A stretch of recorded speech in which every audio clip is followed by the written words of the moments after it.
ज्ञानवापी के सामने नंदी जी बैठ करके वर्षों से प्रतीक्षा कर रहे हैं, ये आस लेकर के कि मेरे प्रभु महादेव जी के दर्शन फिर कब होंगे। और कुछ इसी तरह की प्रतीक्षा हर एक शिव भक्त को भी है। 1993 में जिस एरिया को बैरिकेडिंग करके व्यास जी के तहखाने में पूजा रोक दी गई थी, अब वहां पर पूरे 31 साल बाद वाराणसी कोर्ट के आदेश के बाद पूजा प्रारंभ हो गई है। लेकिन ये प्रतीक्षा अभी समाप्त नहीं हुई है। यह प्रतीक्षा तब समाप्त होगी जब सुप्रीम कोर्ट से आदेश आएगा कि बाबरी मस्जिद की ही तरह इस ढांचे को भी तोड़ करके ज्ञानवापी को वास्तविक रूप यानी कि एक भव्य शिव मंदिर का रूप दिया जाए। जो साक्ष्य यह प्रमाणित करते हैं कि ज्ञानवापी एक मंदिर है, वह सिर्फ ज्ञानवापी के दीवारों और वहां के मिले प्राचीन मूर्ति और अन्य अवशेषों में ही नहीं है, बल्कि कई इतिहासकारों के द्वारा लिखे गए किताबों में भी मौजूद है। और इस वीडियो में हम उन्हीं किताबों और इतिहासकारों के द्वारा ज्ञानवापी मंदिर से जुड़े हुए साक्ष्य पर बात करेंगे। तो वीडियो पर आरंभ से अंत तक बने रहिएगा ताकि आप इस मंदिर के इतिहास से जुड़ पाए। मित्रों, लिंग पुराण में एक घटना का जिक्र मिलता है जिसमें इस बात का वर्णन है कि काशी के ऊपर आकाश में दानव एक शिवलिंग को खींच रहे थे और तभी उन्हें धरती से मुर्गे की बांग सुनाई दी और तब राक्षसों ने सुबह होने के डर से शिवलिंग को वहीं पर छोड़ दिया और यह शिवलिंग जिस स्थान पर आकर गिरा वहीं पर ज्ञानवापी मंदिर है। स्कॉलर डायना इक के मुताबिक यह शिवलिंग वाराणसी में स्थापित हुआ था और इसी शिवलिंग को विश्वनाथ और विश्वेश्वर के नाम से जाना गया, जिसका अर्थ है ब्रह्मांड पर शासन करने वाला। जिस स्थान पर शिवलिंग प्रकट हुआ वह स्थान ज्ञानवापी मस्जिद ही है और उसी के बगल में काशी विश्वनाथ मंदिर भी स्थित है। इतिहासकार इस बात का जिक्र करते हैं कि करीब 2000 साल पहले राजा विक्रमादित्य ने विश्वनाथ मंदिर का निर्माण कराया था। इतिहासकार मीनाक्षी जैन की किताब flight of deities and rebirth of temples, इस किताब के मुताबिक 1194 ईस्वी में मोहम्मद गौरी का सेनापति कुतुबुद्दीन ऐबक था।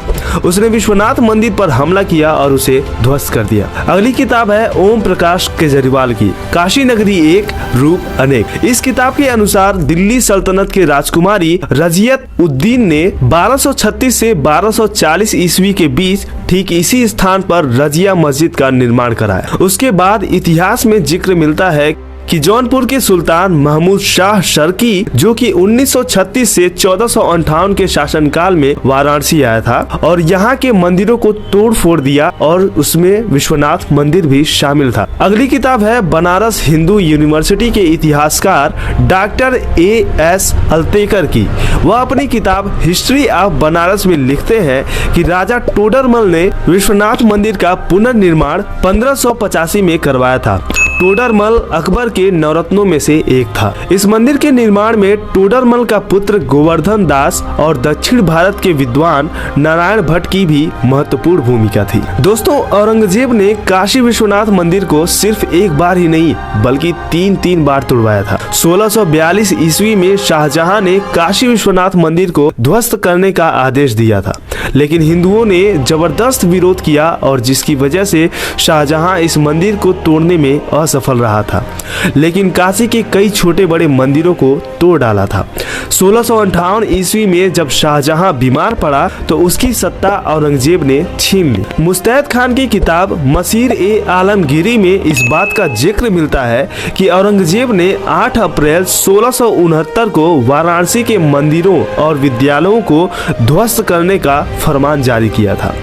औरंगजेब के इस आदेश को कोलकाता की एशियाटिक लाइब्रेरी में आज भी संग्रहित करके रखा गया है। औरंगजेब के इसी क्रूर भरे फरमान के चलते सितंबर 1969 में काशी विश्वनाथ मंदिर को ध्वस्त कर दिया गया था। ये बात तो लगभग सभी को पता है कि औरंगजेब ने ही ज्ञानवापी मस्जिद का निर्माण कराया था। इस बात का जिक्र इतिहासकार और लेखक आड्रे टुस्के ने अपनी किताब Aurangzeb the man and the myth में करते हुए लिखा है कि ज्ञानवापी को मस्जिद का रूप औरंगजेब के शासनकाल के दौरान ही दिया गया था। इस मस्जिद के ढांचे को बनाने में पुराने विश्वनाथ मंदिर के अवशेषों को भी शामिल किया गया और मस्जिद में जो दीवारें हैं वो खुद चीख करके इस बात को प्रमाणित भी करती हैं। आड्रे टुस्के ने खुद इस बात का जिक्र किया है कि मस्जिद औरंगजेब के दौर की तो है, लेकिन हम नहीं जानते हैं कि इसे बनवाया किसने था। ट्रेडिशनल डेवलिंग्स और सेटलमेंट रिव्यू में प्रकाशित एक लेख लेख में वास्तुशिल्प इतिहासकार माधुरी देसाई इस बात का जिक्र करते हुए लिखती है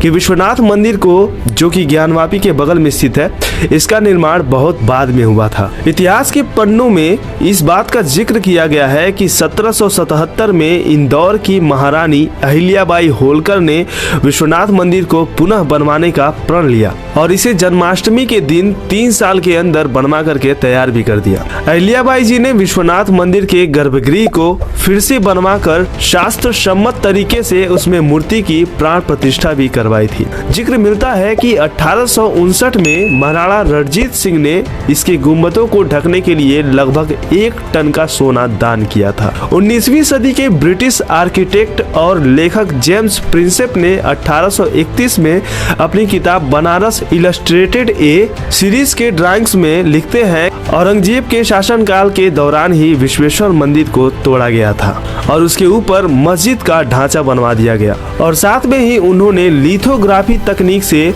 विश्वेश्वर मंदिर के होने के बहुत सारे सबूत भी दिए थे और अपनी किताब में विश्वनाथ मंदिर का नक्शा भी दर्शाया था। जेम्स प्रिंसेप ने अपनी किताब में 3 इमारत से घिरे विश्वेश्वर मंदिर के ऊपर बनी एक मस्जिद के ढांचे को भी दर्शाया है, जिसमें दाईं तरफ विश्वनाथ मंदिर, बाएं तरफ महादेव दंडपान मंदिर और बीच में बैकुंठ नामक गुंबददार छत वाला एक हाल है। मस्जिद के विशाल गुंबद के शीर्ष पर एक उल्टा कमल, कलश और आमलक भी शामिल है। मराठा के एक शासक मल्हार राव होलकर 1742 के समय में ज्ञानवापी मस्जिद के ढांचे को तोड़ करके विश्वनाथ मंदिर का पुनर्निर्माण करने की योजना बनाई थी, लेकिन अवध के नवाब के हस्तक्षेप के चलते वह इस कार्य में असफल रहे। 18वीं शताब्दी के अंत तक ब्रिटिश गवर्नमेंट ने नवाबों को हटा दिया और पूरे बनारस पर नियंत्रण हासिल कर लिया और तब से लेकर के आजादी के समय तक